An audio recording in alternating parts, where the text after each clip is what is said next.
Welcome to West Virginia and Commonplace. Today is another one of these movie review episodes we do. This time the movie is Eternals. Stacy, please tell them the little disclaimer. We just want you to remember that everything we say is our opinion and our opinion only. Um, we're going to try to go through everything and not give a whole lot of secrets away. If you haven't watched the movie yet, go ahead and go watch it. If you don't care about it, you can listen, but I honestly think it's a pretty decent movie to at least watch. And definitely because it's free on Disney Plus. If you have Disney Plus like it, I will 100% honestly say this from the get go before we even talk about this movie. This would have been one of the Marvel movies that I did and will pass on going to see in a theater. This one, when we had top tier movies like the second Venom and we had Spider Man come out, this movie was kind of lackluster. But I will real quick pass it along to Stacy and she'll give you a quick synopsis on the movie.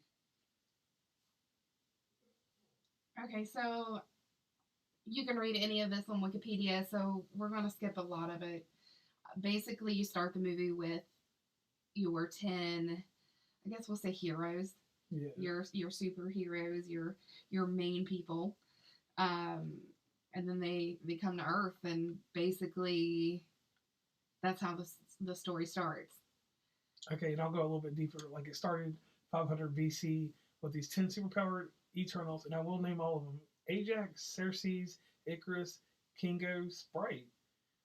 Uh, can't pronounce quite a few of the other names, but you know who they are. If you bought the Marvel Legend toys, you know who they are. Basically, they don't protect the universe from anything except these deviants. These deviants are bad guys.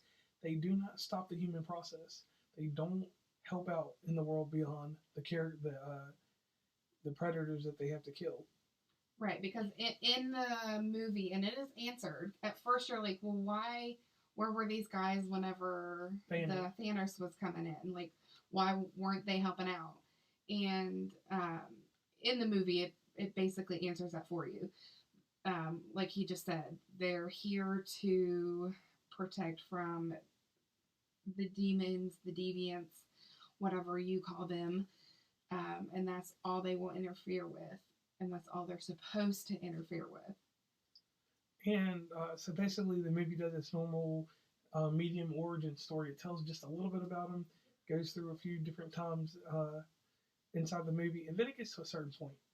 And there's the main character that's played by Selma Hayek. Selma Hayek, and the character is Ajax.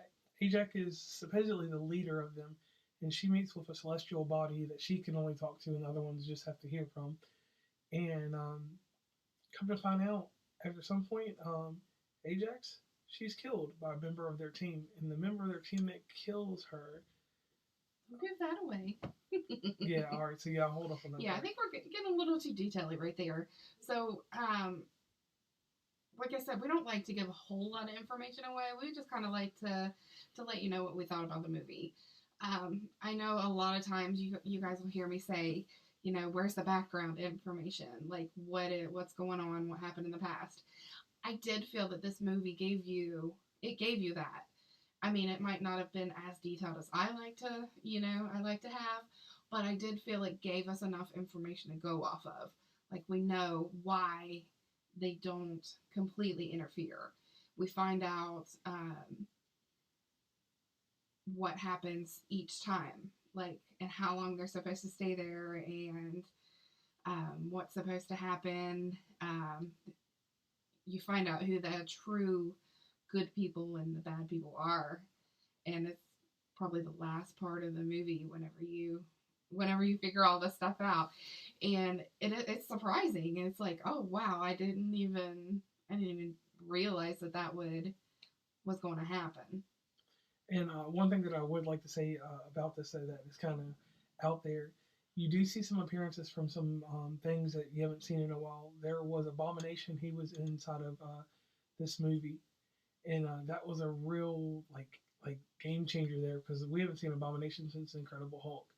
So that was one deal that kind of threw us off for a loop. The only thing about this movie that I'll say is this: um, while this movie was going on, it was very, how do I put it? There was a lot of stale points. Yeah, this movie was not a great Marvel movie. I'm going to consider this probably the worst, in my opinion, because I've seen every Marvel movie, even the ones that we don't want to call Marvel movies. Right. And I mean, this movie, like, it even bombed at the movie theater, but that was because of COVID and how we were getting free movies on Disney Plus, and then this was one that they didn't give us, so people were kind of like, why would I want to go out and pay to see another movie when I seen Black Widow for free Right. on Disney Plus the same day? Right. Or I think they charged like $20 charge, but nobody paid that. Right.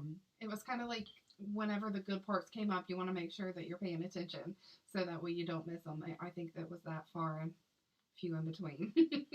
And one thing that was notable about this movie, I'm not going to give away the spoiler at the end of this movie, but the spoiler at the end of this movie really conflicted me after I got to it. Knowing that the character was the brother of Thanos, I will give that part away. Knowing that Thanos has a brother that was just out there and just, he's out there living in the world, and he could have done something, and he is actually a Celestial also. So that made him, I guess they call those Omega characters. There's Alpha and Omega characters, and following suit in this, it was just like, why do this to a movie? This movie could have been spread out across at least 3, maybe 2 movies, and a thicker plot given, because you lost a majority of your team fairly quick. Right. But I mean, I would hate to see it in multiple movies. You would? Yeah, I don't think I could have sat through an additional movie. Okay. Related to this, because like we said, it's a lot of it was stale. When they got to the good parts, it was good, but I'm gonna expect the whole movie to be good and not just 15 minutes out of 2 hours. And my thing is like being well versed in the movies, and I've seen every phase. This phase, along with the previous movie that we seen before this, which was Shang-Chi, which that was actually, when I compare them, and now that I give it a little bit more respect, and I apologize, I said in Shang-Chi is where I saw Abomination. I'm getting the movies mixed up. Shang-Chi actually drew me in because it had Doctor Strange cameos in there. And in this movie, if there was a cameo, I must have missed it somewhere because I didn't see anything that related this to the Marvel universe whatsoever. I mean, there was a little news here and there, and then in the end of the movie where they did the credit there. But for this to be in this phase, it's kind of like these movies, with the exception of Shang-Chi, I will have to say that this phase, Black Widow and all that other stuff, have not lived up to the hype. And the only ones that have been the Sony-made movies, Venom, Let There Be Carnage, and the Spider-Man, which Spider-Man is in this universe. But my takeaway is this. This movie, like I said, once again, if you get a chance to watch it on Disney Plus, definitely watch it there. You get an enhanced IMAX version on there also. So for all you projector buffs and all that other stuff out there, you can watch the movie in amazing quality. But here is the thing for people that are not familiar with this. This is the type of movie that you can watch from Marvel, and if you have no idea what's going on, you can just keep watching it because where does it truly fit in the timeline? I could not tell you. Right, like basically the only thing that connected it to Marvel was the guy, not the random guy. I don't want to give too much away, but the one guy, he said, well, where were you guys at when the Avengers were having the issue, basically? And that's how she answered the question. Yeah, and that right there kind of threw me off because, with the powers that they had, that little snap would have never taken place. So it could have been stopped. Right. But, with all Marvel movies, whenever they have these kind of hiccups in them, it'll be 2 or 3 movies later, I believe, that they fix things because it's happened before. We're starting, even with the TV series, I watch them a little bit heavier than Stacy. The TV series have fixed the middle things. They corrected Hawkeye's story to a degree, enhanced Black Widow just a bit. But all in all, if you are a Marvel buff, go see this movie.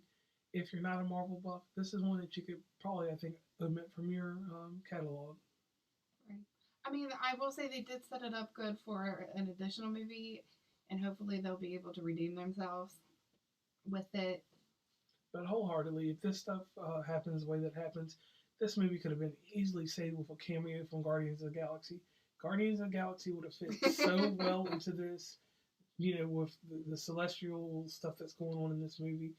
just something interstellar. Even Captain Marvel could have came in this movie, and Captain Marvel would have made that much more difference in what was happening. Well, I think the confusion is I don't remember any of the Celestials being mentioned in any type of Marvel movie.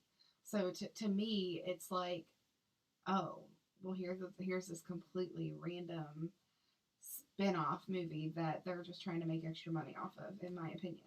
Well, I'll tell you a crazy story, and a lot of people miss this. Mm-hmm. Inside of Guardians of the Galaxy 2, right, Peter's father, which was played by Kurt Russell of Snake Plissken, everybody knows who he is. Ego is actually a celestial. He is a full planet. Okay. And he was that's how they came to his area and all that stuff, and he made the human form. But is that mentioned in the movies or is that in comic books? It's mentioned in the movie. Okay. So he's the first celestial they talk about. Okay. But he doesn't tie into this. They don't tie it in because he's a whole world. His whole world, and he eats other planets. Okay. So it probably, if they would have tied him into this movie, it would have had a better fit than, like I said, I feel like they threw this movie out here, or even maybe even the comic related to it, or whatever. I feel like they just attached Marvel in there to make some money. Right. I felt like just with the Eternal things, like it was so more that they could have done to branch it with Guardians of the Galaxy. Okay. Guardians of the Galaxy with Ego, or at least having him on there, would have made it way more easier than going along with, oh, let's just make a separate movie and tie it off. Because Ego coming in, you would have to have the struggle with Pete and all that stuff, or Star-Lord for whoever doesn't remember Pete. Right. and from there, Gamora, if you had a Rocket, Groot. And I mean, not even all of them, but like you explained there, even at least the one person having it, tying it to everything, and except for, oh, hey, where were you at the Avengers? Yeah, or just even a cameo, because the end credit we're not going to give away at all. Partly because I forgot the end credit. Right. I'm just going to be 100% honest. It's just kind of one of these deals. This was when I watch Marvel movies, I get hyped and excited because I know it's going to be great entertainment one time, and I'm not coming back to it. Right. With this, I'm going to eventually sit back after this review and go watch it one more time because I want to I feel like I missed something somewhere. Right. And I do want to give it a good opportunity. I probably should have done another review later on down the road, but I just felt like with this, we want to get something out there and just talk about this movie, and maybe hopefully this doesn't turn into the worst movie in the. Right, because we were saying that right before we decided to talk about it, that it was one of those movies that I forget a lot of information that happened. That's it didn't draw us in and keep our attention. It wasn't like Venom 2. Right. I can sit there and I can remember what happened in Venom 2, and this one I can only remember bits and pieces of it because it was that stale. Yeah. But it wasn't bad enough to where I'm like, oh yeah, I'm not ever watching that again. So I mean, I will watch it again, and we'll see what we missed. And we will be coming back with another review of something special. I have a specialty movie that I want to talk about later on. I won't give up the name of it. You've seen some stuff over on the Instagram page. One major thing I would want to do is thank everybody that does listen to the podcast. Please interact with us over at www.wvuncommonplace.com. Over there, you can find the mailing list. Join that. Give us suggestions. Be part of the amazing newsletter that comes out twice a month now to all the subscribers, and then the extra content that we throw out there here and there. We're also over on Apple. We have the other premium content over there, so also make sure you check that out because you're getting episodes that you're not going to get anywhere else over there. And then we would like to get some QR codes sent out to everybody, and maybe a couple car decals and stuff like that. So if you send us a message with your either your email address or your mailing address, I'll get you some decals and QR codes sent out, just as a little thank you from us, and taking time to listen to this whole thing all the way through and get to know everybody a little bit easier or something. So now, the final verdict on this is, from my perspective, Eternals is a movie that you can miss in the Marvel catalog, but if you're one of those people that has to complete everything in life, definitely make sure you get it before the next wave of movies comes out. Right. Because it is a fairly long movie. That's one thing I didn't talk about real fast. It is a long movie, 2 hours, 37 minutes. Yeah. And your thought on this movie, so they have it as a whole? I mean, overall, it was okay. It wasn't awful. I've seen worse movies out there. I will watch it again, just so I can catch up and make sure I didn't miss anything important, anything major. I probably won't watch it more than twice. But yeah, I mean, it it's okay. And just make sure that you do watch this movie before the impending release of the Spider-Man movie, because I know a lot of people have been hesitant to go to theaters.